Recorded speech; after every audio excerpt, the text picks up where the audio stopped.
दुनिया के तमाम समंदरों में बिछाई जाने वाली 1400 केजी जितने वजनी केबल्स की टोटल लंबाई 14 लाख किलोमीटर से भी ज्यादा है। इतनी ज्यादा कि अगर इन केबल्स को हमारे सोलर सिस्टम के तमाम प्लैनेट्स और उनके मून्स के आसपास लपेटा जाए तो फिर भी इतनी केबल बच जाएगी कि वो अर्थ का दोबारा से एक गोल चक्कर लगा सके।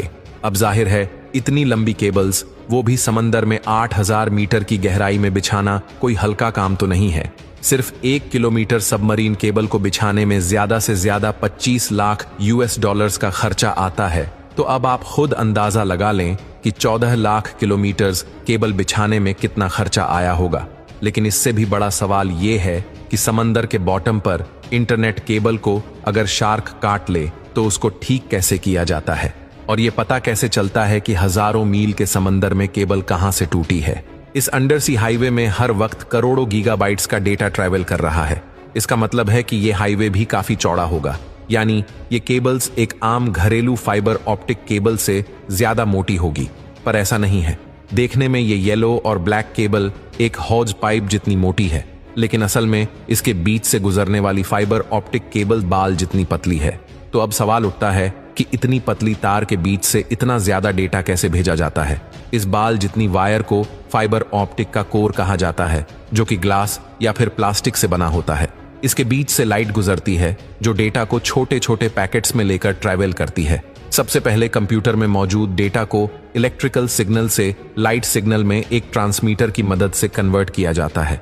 ट्रांसमीटर ये काम लेजर लाइट के जरिए करता है।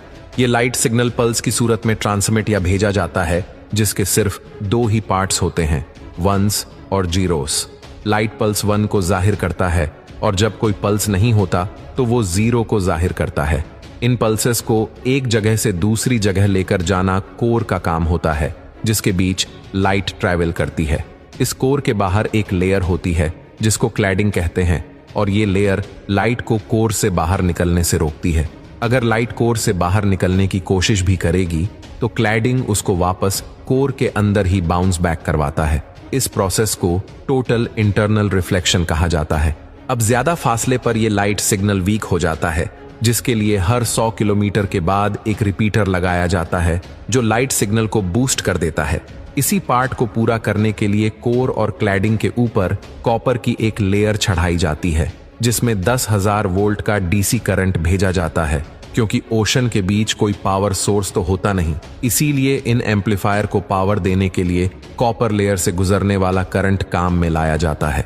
फाइबर ऑप्टिक केबल एक से ज्यादा सिग्नल्स भी एक साथ ट्रांसमिट करने की सलाहियत रखती है। इस टेक्निक